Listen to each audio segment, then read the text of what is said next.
Ron Jeremy came to the Bunny Ranch on a regular basis. He and Dennis were best friends. The first time I met Ron Jeremy, I'd only been at the ranch maybe a month, and I was standing at a mirror trying to touch up my makeup, and he came up behind me and in one swift move, stuck his hand up my skirt into me. That was how he introduced himself to me. And I didn't know what to think. I mean, I was absolutely stunned. I was mortified. The disassociation I have from my childhood with being molested and having to still care about someone that had touched me led me to be able to love and accept someone who had actually abused me. And a lot of children who have been abused, either physically or sexually, are like that. They confuse love with the abuse. And it's a love-hate relationship. And I didn't mind being with Ron Jeremy after that, even though I was so mortified when I first met him by what he did to me. And he assaulted me. And he was later accused of assaulting numerous women, and I believed it because he did the exact same thing to me. Sometimes the victims don't realize they're victims until they're so far down in that game that they find themselves struggling to get out. You know, most people see sexual assault as again, black and white, or as a 1 or a 0. A woman is running through the park at 5 a.m., a man drags her into the bush and rapes her. That is 2% of sexual assault allegations. The vast majority of sexual assault allegations involve a partner, a family member, somebody that you know, somebody that you're on a date with. I have no closure. I have no closure.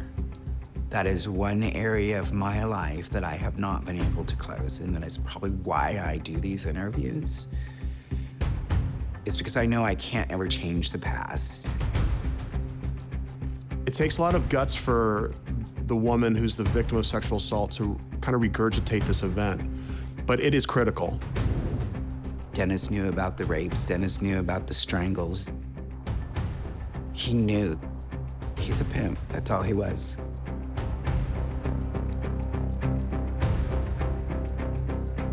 He just seems to have a raging sense of entitlement. And I think he's kind of walking around the rural counties with this, you know, in the Valley of the Blind, the one-eyed man is king. You know, in any other world, he would not have been a successful business guy.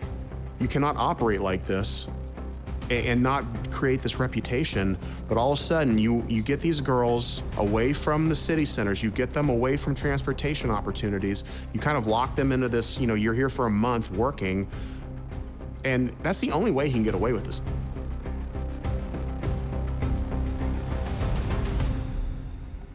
If I did half of what they did to somebody, I'd be in prison by now.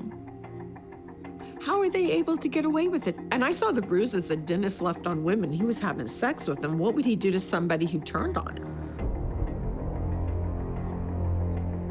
The reason women need to escape at times from the brothel is, yes, I would say violence from John's primarily. I've heard stories of Mr. Hof's violence as well.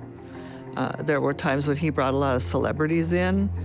They were given carte blanche to do whatever they wanted. So there's violence out there. It's not what it's made out to be.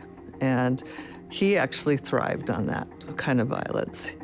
He liked younger, small girls that he could toss around the room.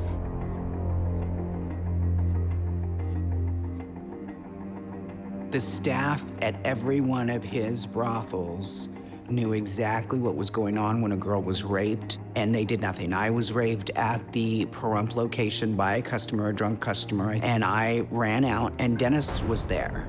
And his dog actually bit the customer. And I went to the bar, and I had to give my money back to the customer. Yeah. After he raped you, Yep. you had to give him his money back? Yes, you have to give the money back to the customer. And so I gave the customer the money back, and the customer stayed in there And I went to my room.